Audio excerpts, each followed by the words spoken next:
하나님과 사귐이 있기 위해서는 두 가지를 오늘 기억해야 합니다. 그래서 하나님이 나한테는 아무 얘기도 안 하신 것 같다라든지 아니면 주님이 내가 너무 멀리 느껴진다, 안 느껴진다라고 할 때 오늘 이 두 가지를 꼭 생각하면 문제 해결이 됩니다. 문제 해결이 됩니다.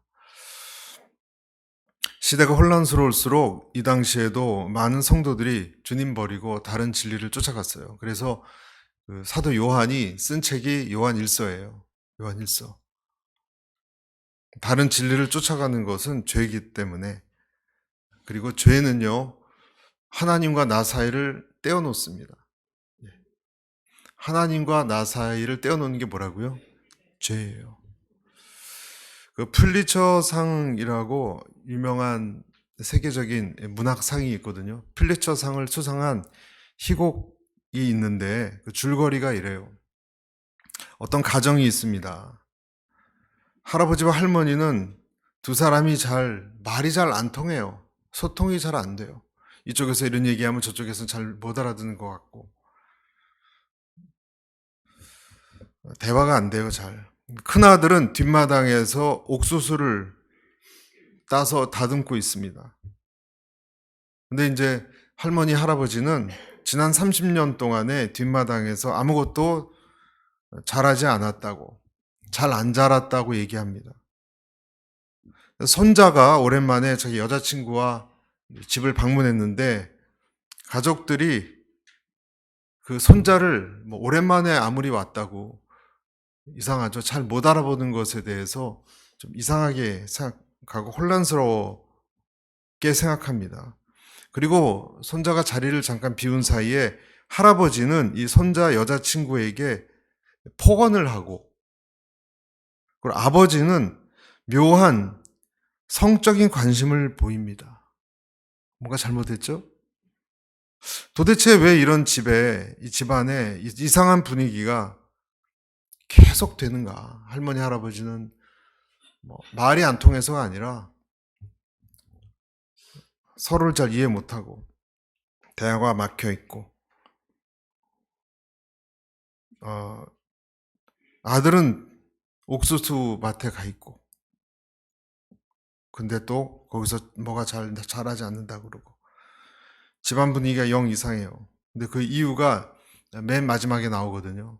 여러분, 그 이유는 오래전에 이 근친상간으로 할머니가 아이를 낳았는데 할아버지가 다른 형제와 키울 수 없어서 밭에 파묻어 버렸습니다. 그래서 연극 이름이, 희곡이 매장된 아이예요. 플리처상을 받았어요. 샘 셰퍼드란 사람 작가인데, 그러니까 이상한 거예요. 죄가 땅 밑에 숨어 있으니까. 이 존 파이퍼 목사님은 이렇게 말씀하십니다. 영적으로 우리가 침체된 이유는 마음속에 비밀스럽게 간직한 죄 때문이다. 이 연극 제일 마지막 부분에 큰아들이 몇 년 후에 경찰도 발견하지 못한 이 유기된 오랜 시체를 품에 안고 집에 들어온 것으로 끝나요. 충격적이죠? 비극이죠? 그런데 사실은 비극이라기보다는 다르게 얘기하면 희망의 시작입니다. 왜 그럴까요? 비밀이 드러났으니까. 비밀이 드러났으니까. 추악한 비밀이 드러났으니까. 어쨌든. 여러분, 우리가 무엇을 땅에 파묻고 시간이 오래 지난다고 해도 해결이 안 된다고 하는 것을 이 세상 연극도 보여주고 있습니다. 아벨의 피는 땅에서 언제나 소리치는 것입니다. 이사야서 59장 2절에 이렇게 말씀이 있어요. 오직 너희 죄악이 너희와 너희 하나님 사이를 갈라놓았고 너희 죄가 그의 얼굴을 가리어서 너희에게서 듣지 않으시게 함이니라. 그러니까 내 죄가 있으면 하나님이 안 듣는다는 거예요. 그러니까 소리를 질러도 하나님이 안 들으신다는 거예요. 그래서 우리가 오늘 생각할 첫 번째는 죄는 하나님과 우리 사이를 멀게 한다. 죄는 하나님과 사람 사이의 사귐을 어렵게 하고 무감각하게 하게 만듭니다. 그것이 죄입니다. 한때 아브라함의 한 가족이었던 조카가 있었죠? 누구죠? 롯이에요, 롯. 아브라함과 어떻게 보면은 자기 형제 아들이니까 한 가족이에요. 혈통이에요. 그런데 그 롯이 두 아들을 낳았어요. 암몬과 모압이라고. 근친상간으로 자기 딸하고 롯하고. 딸은 참 그런 것도 소돔에서 배웠던 모양입니다. 두 아들을 낳았어요. 모압이 첫째 아들이고 암몬이 둘째 아들인데 점점점 이 두 아들은 아브라함의 그 믿음의 계보로부터 멀어져 갔어요. 한 가족이었는데, 조카 자식이었는데, 그럼에도 불구하고 하나님은 나중에 출애굽해서 모세가 모압 땅, 암몬 땅 이렇게 지나갈 때 절대로 그들을 공격하지 말라 그래요. 왜 그랬을까요, 여러분? 형제니까. 형제국을 왜 치냐 하는 거예요. 여러분, 바벨론 이런 나라랑 다르거든요. 암몬 모압은 친인척이에요. 그 사람들을 살육하지 말라 그랬어요, 하나님은. 왜냐하면 아브라함의 조카의 자식들이었으니까. 그런데도 죄 때문에 암몬과 모압은 우상 숭배자가 되었고, 우상 숭배자 중에서도 농경을 주관하는 몰렉, 아주 극악한 몰렉 신을 아주 열심히 섬겼어요. 그리고 여러 번 이스라엘을 위협하고 괴롭히는 원수처럼 변해갔습니다. 여러분, 한 가족이었던 그들이. 그리고 결국은 하나님으로 인해서 멸망당했습니다. 갈대 우르를 같이 떠나서 약속의 땅까지 들어온 사람들이었는데 하나님과의 사귐은 잠깐이었고 영영 소멸했습니다. 그 소돔에서까지 빼내줬는데도 그 자손들이 그렇게 됐어요. 죄가 그들을 다른 민족처럼 변질시켜 버린 거예요. 왜 그랬을까요? 세상의 문화를 떨궈버릴 수 없기 때문에. 롯의 아내도 소금 기둥이 됐잖아요, 여러분. 부동산이 많이 있었던 모양이에요. 자꾸 쳐다봤죠. 쳐다보니까 하늘에서 떨어진 뜨거운 소금의 덩어리가 팍 그냥 내려앉은 것입니다.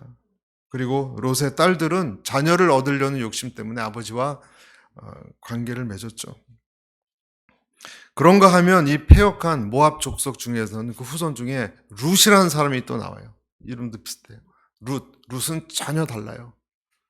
그런 문화 속에서도 믿음의 이스라엘로 들어갑니다. 제가 알고 있었던 어떤 분도 집이 온통 부적 우상으로 가득 차 있는 그런 가정 환경이에요. 여러분, 가정 환경이 꼭 좋다고 믿음이 자라는 게 아니에요. 굉장히 열악하고 막 때리고 교회 나가면. 그런데 나중에 목회자가 됐습니다. 룻은 자기 시어머니를 따라서 그 우상숭배로 가득 찬 모압을 떠나서 이스라엘로 들어가 하나님의 자녀가 됐습니다. 죄를 떠나면 하나님과 가까워져요. 죄가 있으면 하나님과 멀어져요. 하나님과의 사귐을 방해하는 이 숨겨진 죄는 축복을 막는 것일 뿐만 아니라 여러분 재앙을 갖고 온다는 것을 알아야 됩니다. 아까 제가 희곡을 매장된 아이를 빗대어서 말씀도 드렸지만 별것 아닌 것 같아 보이는 전리품 얼마를 숨긴 아간 얘기를 아시잖아요. 아무도 몰라요, 여러분. 그것도 뭐 큰 액수도 아니에요. 그것을 숨기고 그렇게 했다고. 사람의 눈은 속일지 몰라도 하나님의 눈은 속이지 못해서 그것 때문에 어떤 일이 일어났습니까? 넘어갔습니까? 아니, 많은 군사들이 죽었습니다. 이스라엘 군사들이. 여러분을 향해서 하나님이 주시고자 하는 그 축복의 흐름을 가로막고 있는 것이 무엇입니까? 막힌 곳이 혹시 어디입니까? 여러분, 우리는 꼭 기억해야 되는 것이요. 기독교는요, 하나님 앞에 날마다 벌거벗은 것처럼 나가야 돼요. 다 까발려야 돼요, 하나님 앞에서는. 그렇지 않으면 축복의 이 물줄기를 하나님이 주시려고 해도 막혀버려요. 내게 막힌 곳이 어디 있는가? 그것이 해결되어야 내 정신 건강도 해결돼요. 여러분, 몸뿐만이 아니라 정신 건강도 해결돼요. 폴 투르니에라는 그 내과 의사고 정신의학의 대가이면서 이 사람은 성경에 아주 박식한 신학자입니다. 이름 들어보셨죠? 폴 투르니에. 아주 많이 하나님에 대해서 얘기하시는 분인데 그 책에 보면 이런 내용이 있습니다. 이렇게 나와 있어요. 소식이 끊겼던 동창생 의사가 있었나 봐요. 이 사람에게. 연락이 왔는데 재생불량성 빈혈이라는 재생이 안 되는 빈혈이란 불치병을 앓고 있었습니다. 12에서 15 정도가 정상인 헤모글로빈 수치가 12에서 15가 정상인데 5 이하로 떨어져서 굉장히 고통을 받고 있었습니다. 그런데 마음속에 품었던 증오와 분노 이것을 하나님께 고백한 다음에 깊이 죄책감으로부터 자유롭게 되니까 헤모글로빈 수치가 즉시 정상으로 회복됐습니다.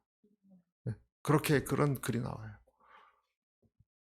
수치가 안 좋았는데 어떤 마음의 분노 같은 것을 하나님 앞에 정말로 회개하고 해결하니까 몸이 정상이 됐다는 거예요. 여러분, 마음과 육체는 절대 분리되지 않습니다. 마음이 아프면요, 몸도 아프고요. 몸이 아프고 그러면 마음까지 우울해집니다. 알 수 없는 내 마음의 불쾌감, 긴장, 우울감 이런 것이 있다면 어쩌면 그 사람과 하나님 사이에 어떤 쐐기 같은 것이 박혀 있는 부분이 해결되지 않은 게 있는지 몰라요. 그것을 뽑아야 됩니다. 자기도 잘 모를 수 있어요. 자기도 잘 모를 수 있어요. 근데 여러분, 깊이 기도하면요, 보여요. 어떨 땐 그것이. 그 1층, 지하 1층, 2층이 아니라 3층, 4층으로 내려가면 깊이 내가 도대체 왜 이러는지가 보여요. 10분, 20분 기도해서는 잘 안 보일 수 있어요. 하나님께 정말 작정하고 기도하면 그 박혀있는 쐐기가 보여요. 사실은 다른 사람과의 관계 문제가 아니에요. 이것 때문에 나타난 것일 뿐이에요. 다른 사람과의 관계는. 내 안에 박혀있는 거 뽑아야 됩니다. 그런 나를 위해서 하나님이 한 분을 보내셔서 도우시죠. 1절, 2절 우리 자막 보시면 이렇게 돼 있죠. 만일 누가 죄를 범하여도 아버지 앞에서 우리에게 대언자가 있으니 곧 의로우신 예수 그리스도시라. 같이 읽습니다. 시작. 그는 우리 죄를 위한 화목제물이니 우리만 위할 뿐 아니요 온 세상의 죄를 위함이라. 여러분, 여기서 화목제물이라고 좀 히브리서 큐티도 하면서 많이 얘기 듣는 그런 단어 아닙니까? 기도하실 때 아프고 힘들 때 예수님하고 바로 연결시키세요. 네, 바로 연결시키세요. 내가 해결 못해요. 그러니까 환부를 의사 선생님한테 보여주는 거하고 똑같아요. 여러분이 어떻게 절개하고 이렇게 처리할 수 있습니까? 우리는 못하거든요. 아픈 것을 어디로 가져가요? 우리는 이거 들고 병원 가잖아요. 같은 이치예요. 영적인 그 부분은 깨닫기만 하면 다행이에요. 깨닫지 못할 때도 있어요. 그땐 기도해야 돼요. 보여달라. 왜 그런지. 내가 왜 이렇습니까? 하나님께 얘기하고 어떤 것이 느껴지면 곧바로 하나님께 보여주세요. 예수님께. 그러니까 여기 나와 있는 그대로예요. 의로우신 대언자, 변호자, 중매자. 결혼할 때 여러분 중매쟁이 있잖아요. 하나님과 나 사이에 죄가 있으면 중매가 안 돼요, 여러분. 중매장애가 있어야 돼요. 매개자가 있어야 돼요. 예수님이에요. 내가 죄가 있어도 그걸 가져가면 이걸 다 처리해 주신다니까요. 중매가 된다니까요. 매개자, 변호자, 대속자, 대속제물, 화목제물 다 똑같은 얘기예요, 여러분. 예수님께 가져가시길 축복합니다. 보여드리세요. 십자가 앞에 보여드릴 때 거기서 해결이 안 되면 안 돼요, 여러분. 마지막 지점이에요. 다른 사람이 아니라니까요. 다른 사람이 물론 그 부분을 건드려서 내 영린을 건드려서 그럴 수도 있지만 사실 그 사람이 건드린 것은 오히려 나의 핵심을 알게 하는 안내자가 도움이 돼요, 오히려. 그래서 그 사람이 아니라 그 사람 때문에 환부가 발각이 되니까. 그래서 이거를 그 사람하고 해결할 것이 아니고요. 하나님하고 해결해야 돼요. 오늘 나온 그 말씀 그대로입니다. 요한복음에도 그런 얘기가 나오죠. 여러분 4장에 사마리아 여인이 나오는 게 사실 그 얘기예요. 왜 그렇게 우울하고 부정적인 삶을 살고 있었겠습니까? 남들이 나오지도 않는 그 뜨거운 정오에 나와서 우물을 기르고 그 뜨거운 알래스카에 살았으면 제일 추운 날 새벽 2시에 나가서 우물 기르는 시기예요. 아무도 안 볼 때. 왜 그랬을까?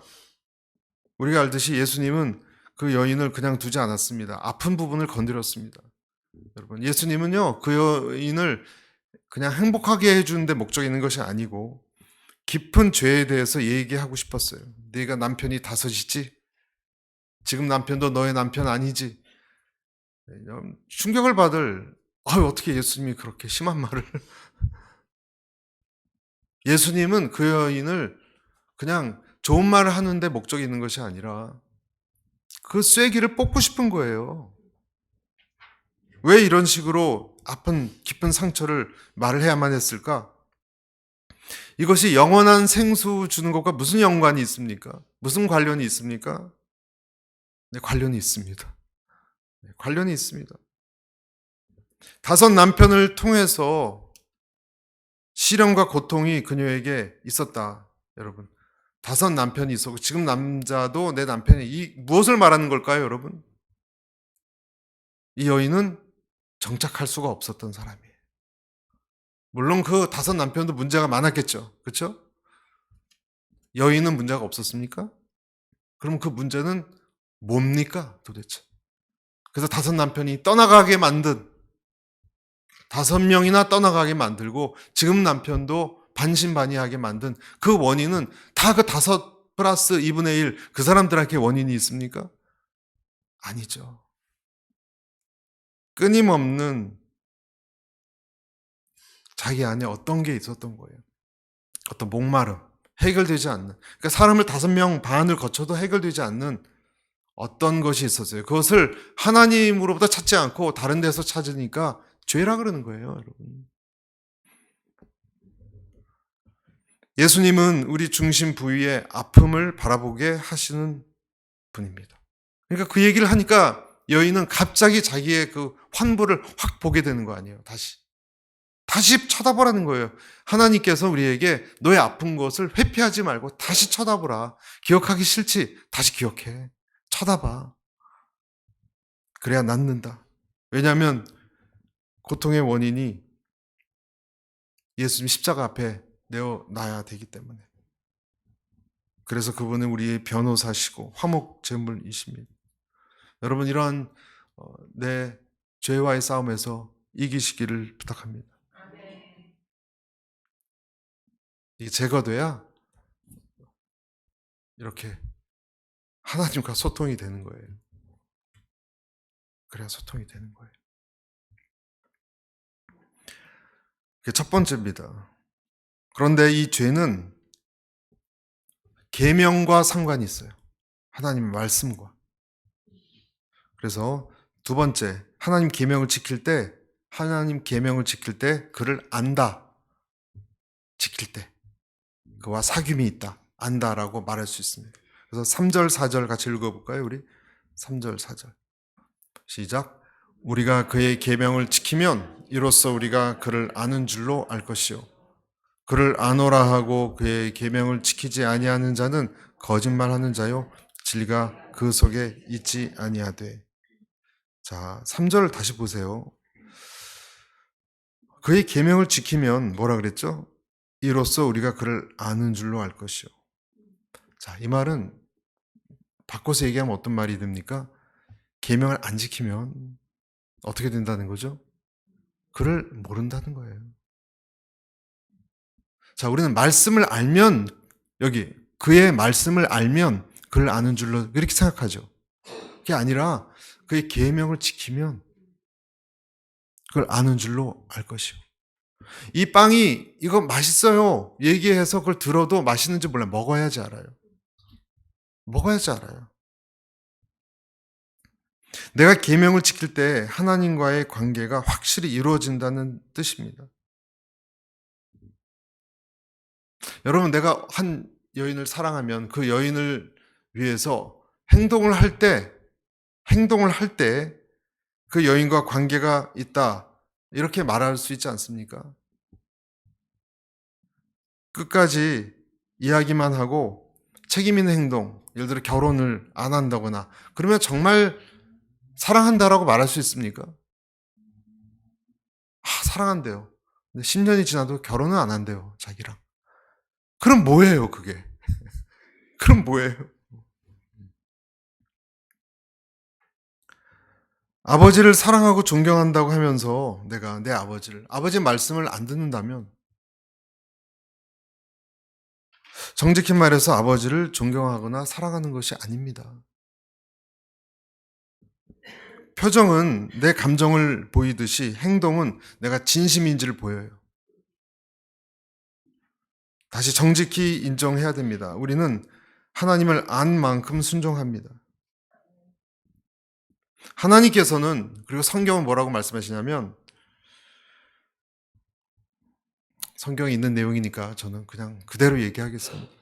하나님을 안다고 하면서 계명을 지키지 않는다면 거짓말쟁이라고 합니다. 여러분이 만약에 하나님 말씀 많이 알고 지키지 않는다면 여러분은 거짓말쟁이에요. 성경대로 말씀드렸습니다. 여러분의 사적 감정 없습니다. 진리가, 그리고 더 중요한 건 진리가 그 사람 안에 없다 그래요. 그러면 거짓된 삶이에요. 그렇죠? 단순합니다, 여러분. 그렇죠? 단순해요. 우리도 그렇게 얘기하지 않습니까? 이 집이 이렇게 마음에 들면 계약을 해라. 계약을 안 한다면 사실 나는 마음이 드는 건지 잘 모르는 거예요. 심플해요, 여러분. 하나님 말씀은 복잡하지 않아요. 우리가 복잡해요. 우리가 복잡해요. 우리가 정리가 안 되어 있기 때문에 머뭇거리는 것이고 결정을 못 내리는 것일 뿐입니다. 내가 주님의 말씀을 완전히 신뢰 못 한다는 거예요. 그러니까 내 방식을 못 내려놓는 거예요. 그래서 내 자신이 정말 진리 안에 있는지를 늘 우리는 하나님께 점검받고 있다라고 봐야 돼요. 오늘도 그렇고 여러분 내일도 큐티 할 때 또 통독 지금 하시죠? 점검받고 있다고 봐야 돼요. 내가 계명을 지키고 있지 않다면 나는 여전히 진리를 알 듯 말 듯 진리 밖에서 머뭇거리고 있는 것입니다. 하나님이 떠나라고 하시는데 떠나지 못하는 아브라함과 똑같아요. 하나님이 이삭을 나한테 바치라고 하는데 이삭은 계속 끼고 앉아있는 아브라함과 똑같아요. 홍해를 건너라고 하는데 홍해에 지팡이를 대고 홍해가 갈라졌는데도 건너지 못하는 모세와 그리고 그 백성과 똑같아요. 그런 사람들의 삶은 어정쩡하고 피곤합니다. 왜냐하면 그 사람은 중간지대에 살고 있기 때문에 그렇습니다. 여러분, 계명을 지킨다는 것, 그것은 완벽함을 말하는 것이 절대로 아니에요. 경주자는 넘어지지 않는 사람을 말하는 것이 아닙니다. 경주자는 많이 넘어집니다. 그러나 또 일어섭니다. 하나님의 군사는 싸움에서 한 번도 지지 않는 사람을 말하는 말이 아닙니다. 그는 싸움에서 이길 때도 있고 질 때도 있습니다. 그러나 싸움을 포기하지 않습니다. 중요한 것은 싸울 의지가 있느냐, 달릴 의지가 있느냐, 포기하지 않고 나는 첫 발을 떼었느냐에 있어요. 그리고 계속 가고자 하느냐. 넘어져도 만약 그렇지 않다면 나는 진리 안에 있는 것이 아니라 진리 밖에 있는 것이고 중간지대에서 흔들리고 있는 것입니다. 여러분, 오늘 제가 이렇게 말씀을 드리면 굉장히 어떤 분들에게는 당혹스럽고 좀 피곤함을 줄 수 있습니다. 그렇죠? 이것 아니면 저것이다. 이렇게 너 할래? 안 할래? 들어올 거냐? 안 들어올 거냐? 이런 식의 어투는 몰아세우는 것 같아요. 그렇지만 기독교는 결단을 요구합니다. 시간이 없어요, 여러분. 그래서 팽팽한 긴장감을 주는 때가 많아요. 위로도 주지만 긴장감도 줘요. 그래서 하나님의 말씀인 걸 어떡합니까? 이것이 진리입니다. 진리는 예리하게 가를 뿐이에요. 진리와 비진리를 갈라요. 그래서 여러분은 진짜이거나 가짜입니다. 여러분은 순종하는 사람이거나 순종하기를 거부하는 사람이거나 둘 중에 하나밖에 없습니다. 양이거나 염소일 뿐입니다. 양과 염소의 중간 배합으로 태어난 그런 동물은 없습니다. 죽거나 살거나 그의 자녀이거나 그의 자녀가 아니거나입니다. 여러분 그래서 어디에 서 있습니까? 여러분에게는 희망이 있습니까? 여호수아가 정말 참다가 죽기 전에 이런 의미심장한 말을 모든 이스라엘 백성들에게 들으라고 했어요. 그것이 여호수아 24장 14절 15절입니다. 그러므로 이제는 여호와를 경외하며 성실과 진정으로 그를 섬길 것이라. 너희의 열조가 강 저편과 애굽에서 섬기던 신들을 제하여 버리고 여호와만 섬기라. 같이 읽습니다. 시작. 만일 여호와를 섬기는 것이 너희에게 좋지 않게 보이거든 너희 열조가 강 저편에서 섬기던 신이든지 혹 너희의 거하는 땅 아모리 사람이 신이든지 너희 섬길 자를 오늘날 택하라. 오직 나와 내 집은 여호와를 섬기겠노라. 여기 이렇게 나오죠. 아모리 사람의 신을 택하든 여호와를 택하든 중간은 없어요. 택하라. 그래서 오늘 이 말씀은 두 부류의 사람에게 전달될 것입니다. 여러분 한 부류의 사람은 들어도 좋은 말로 그냥 들을 것입니다. 아레오바고의 그 바울 있죠? 사도행전에 보면 바울이 그 아레오바고라고 그리스의 그 가장 지식인들이 많이 다니는 그런 광장에서 그 당시 최고의 철학자들 무슨 그리스 철학자들 있잖아요. 우리가 배웠던 그 사람들이 많이 토론도 하고 거기에 겁도 없이 갔어요. 그래서 열심히 복음을 전했습니다. 알아들을 수 있도록 바울이 얼마나 탁월합니까? 복음을 전했어요. 아주 엄정한 십자가의 복음을 전했습니다. 성경은 그 화려한 언변과 그러한 지식 또 사상가 철학자들이 많은 사람들 거기서 전했고 그걸 다 들었거든요. 바울이 말한 것을. 그 사람들이 어떻게 반응했는지가 이렇게 나와 있어요. 사도행전 17장 32절에서 34절. 그들이 죽은 자의 부활을 듣고 어떤 사람은 조롱도 하고 어떤 사람은 이 일에 대하여 내 말을 다시 듣겠다 하니 이에 바울이 그들 가운데에서 떠나매 몇 사람이 그를 가까이 하여 믿으니 이렇게 돼 있어요. 어떤 사람은 저 무슨 말도 안 되는 이상한 뭐 피가 어쩌고 뭐 예수 십자가가 어쩌고 그렇게 조롱하면서 들었고요. 어떤 사람들은 시간이 되면 다시 올게 하고 떠나갔고요. 어떤 사람들은 가까이 와서 제대로 들었어요. 반응이 전혀 다른 거예요. 그 전에 하영조 목사님이 호프집에서 전도를 하는데 그 얘기 아세요? 그 군인 2명이 있었습니다. 군인 첫째는 얌전하게 생긴 아주 금태 안경 쓰고 교양 있게 보이는 그 사람이 있었고 옆에 있는 군인은 술 취해서 그냥 엎어서 자고 있었어요. 이러고 팔을 뻗고 열심히 복음을 전했는데 그 교양 있게 생긴 군인은 자 예수님을 그럼 영접하시겠습니까? 할 때 나 좀 오늘은 아니고 생각 좀 해보고요. 일단 좋은 말씀 들었습니다. 그러고 실망하고 나가려고 그러는데 술 취했던 군인이 형씨 왜 나한텐 말을 안 거느냐고. 나한텐. 그 사람이 영접했어요. 둘 중에 한 사람만 영접했어요. 명확히 갈리는 거예요. 하나님은 그 자녀의 마음을 사로잡으십니다. 그래서 그 사람은 주님에 대해서 생각이 가득 차 있기 때문에 떠날 수 없어요. 주님과의 관계가 형성되어 있어요. 그래서 결국 그런 사람은 주님의 말을 빼다가 결국은 듣습니다.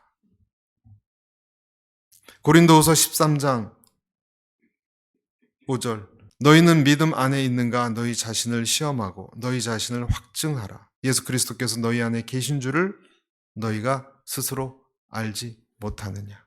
그렇지 않으면 너희는 버림받은 자니라. 진리가 거하면 그 계명을 살아갑니다. 전 여러분에게 그 계명을 살아가는 능력과 기쁨이 있기를 바랍니다. 우리 안에 참된 그리스도인의 변화가 없다면 우리는 진짜 그리스도인이 아닐지 모릅니다. 거짓을 말하는 거짓말쟁이일 것입니다. 여러분, 거짓말쟁이는요, 괴롭지 않아요. 거짓말쟁이니까. 자기가 그렇게 살아도 된다고 생각해요. 그러나 여러분이 만약 진실된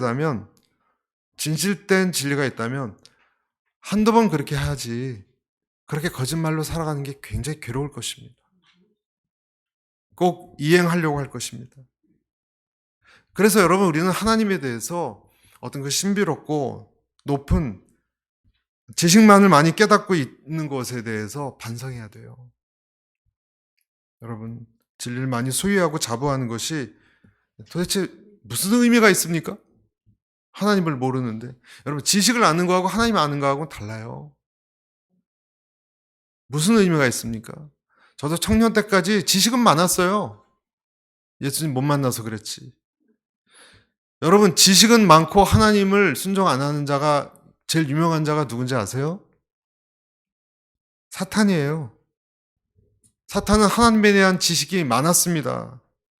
사람들이 아무도 못 알아봐도 예수님이 다가왔을 때 사탄은 하나님의 아들 예수여 나를 떠나소서 그랬어요.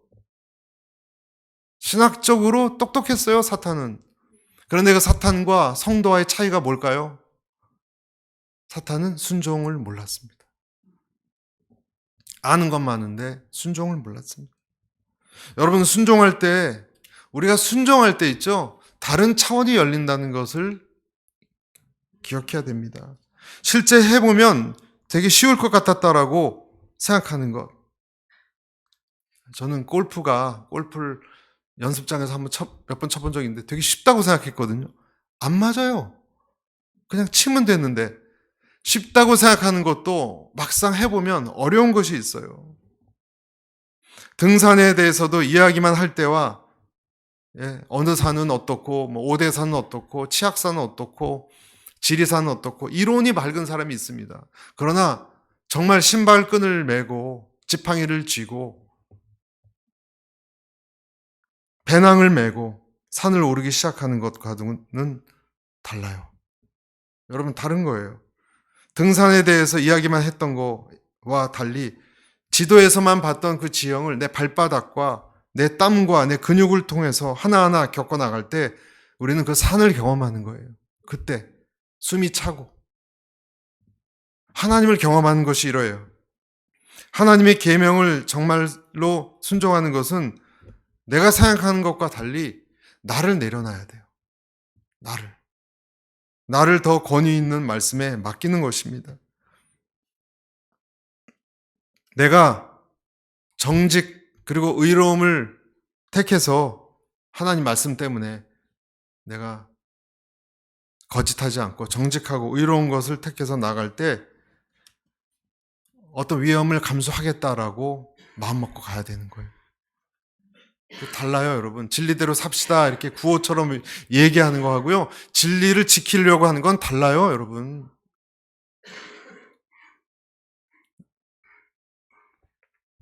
나를 맡겨야 돼요. 하나님의 말씀을 내가 생각하는 내 고통, 내가 예상하는 그거 위에 놔야 돼요. 위에 놔야 돼요. 내가 하나님 앞에 져야 순종할 수 있습니다. 그래서 계명을 지키는 것은요, 단순하지 않습니다. 내가 제물이 되어서 하나님 앞에 내어놓는 것이고 십자가에서 죽는 거예요. 여러분, 말씀을 순종하면서 자아가 죽기를 바랍니다.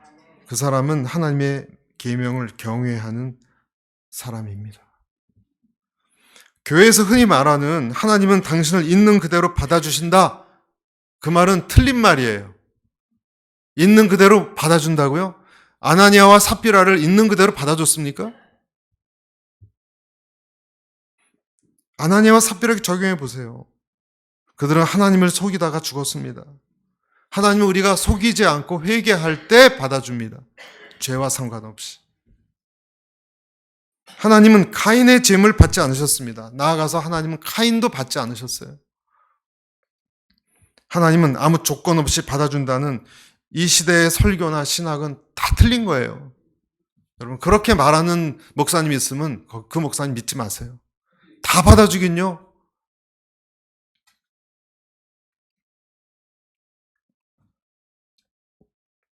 하나님을 경외하지 않고 하나님 말씀을 쉽게 여기는 자를 하나님은 받아주시지 않습니다. 아나니아와 삽비라가 죽은 다음에 온 교회와 이 일을 듣는 사람들이 다 두려워했다 그랬어요. 왜 두려워했을까요? 오, 진짜 하나님이 노하셨네.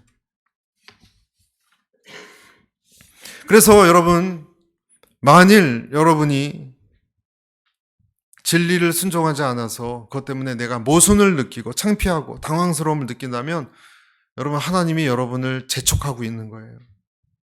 하라고, 그렇게 순종하라고. 여호수아가 백성들에게 재촉하듯이. 그래서 그 중에 백성 중에 일부는 받아들였을 것이고 일부는 또 코웃음 쳤을 것입니다. 여러분, 만성이 되면요 성공률이 높지 않아요. 그래서 4절에 이렇게 돼 있어요. 4절, 5절 오늘 말씀. 그를 아노라 하고 그의 계명을 지키지 않는 자는 거짓말하는 자요 진리가 그 속에 있지 아니하되. 5절 누구든지 그의 말씀을 지키는 자는 하나님의 사랑이 참으로 그 속에서 어떻게 돼요? 온전하게 되었나니 이로써 우리가 그의 안에 있는 줄을 아노라. 여러분, 하나님 말씀을 순종하면요 반대로 어떤 일이 일어납니까? 몸이 뜨거워져요. 하나님이 역사하기 시작합니다. 그리고 주님이 나와 하나가 돼 있다는 것을 느껴요. 여러분, 경험해 보신 적 있나요? 난 되게 하기 싫었는데 순종을 해서 그 길을 지금 가고 있어요. 차를 타고. 그럼요, 내 옆에, 내 안에 누가 계신 것 같아요. 누가 옆에서 속삭이시는 것 같아요. 예수님이나 바울도 그랬죠. 옆에서 하나님이 속삭였어요. 두려워하지 말라고. 너의 사명 닿을 때까지 이 배는 안전하다고. 순종하며 가면요, 하나님이 진짜 내 귓가에서 이렇게 숨 쉬는 것 같아요. 여러분이 알아요. 내가 하나님 안에 있다는 걸 알아요. 사랑하는 아들아, 넌 괜찮다. 내가 너와 함께한다. 여러분, 하나님의 사랑이 느껴지십니까? 여러분의 만약에 삶이 침체가 오고 공허하다면 여러분에게 하나님의 사랑이 없는 것입니다. 그 이유는 무엇입니까? 내가 계명에 순종하지 않아서입니다. 당신은 많은 하나님의 계명에 대해서 이야기하지만 그 한 가지를 왜 순종하지 않습니까? 주님은 진리가 너희 속에 없다고 하십니다. 그래서 저는 이 시간 여러분에게 질문합니다. 여러분에게 찔림이 있는가? 찔림이 있는가? 하나님 말씀하실 때 아담은요 찔림이 있었어요. 찔렸기 때문에 동산 으슥한 곳에 가서 하나님 피해 있었던 거예요. 하나도 찔림이 없었으면 똑같이 다녔겠죠. 아담이 찔림이 있었기 때문에 으슥한 곳에 있었던 거예요. 여러분에게 찔림이 있다면 감사하시기를 축복합니다. 네, 감사하시길 바랍니다. 여러분은 아직 살아있는 것입니다. 그래서 사마리아 여인은 비참한 삶을 사는 것 같았지만 영적으로 보면요 준비된 상태에 있는 거예요. 괜찮은 상태에 있는 거예요. 예수님의 말씀에 찔리고 반응할 준비가 되어 있기 때문에. 그래서 여러분에게 찔림이 있다면 소망이 있습니다. 왜냐하면 여러분 아직 그 순수함이 남아있다는 증거입니다. 성경은 예수님의 양은 그의 음성을 듣는다고 했습니다. 그의 음성을 따라 사는 것이 내게 어떤 불이익이 있어도 손해가 있어도 끝까지 따릅니다. 왜? 하나님의 양이니까. 끝까지 따라요. 그래서 그는 주님과 교제하기를 기뻐하고 사귐을 갖기를 기뻐합니다. 세상의 어둠으로 다시 나가지 않습니다. 배교하지 못합니다. 부모를 물론 등져서 어둠으로 나갈 때도 있습니다. 그러나 탕자처럼 다시 돌아옵니다. 얻어맞고 이스라엘처럼 고생할지라도 다시 돌아옵니다. 그 사람이 여러분입니다. 우리가 그의 양들입니다. 두 가지를 기억하십시오. 죄가 사회를 막고 계명을 안 지키는 것이 같은 얘기죠. 하나님과 나 사이를 먹먹하게 합니다. 하나님과 잘 소통되는 저와 여러분이 모두 되시길 간절히 축복합니다.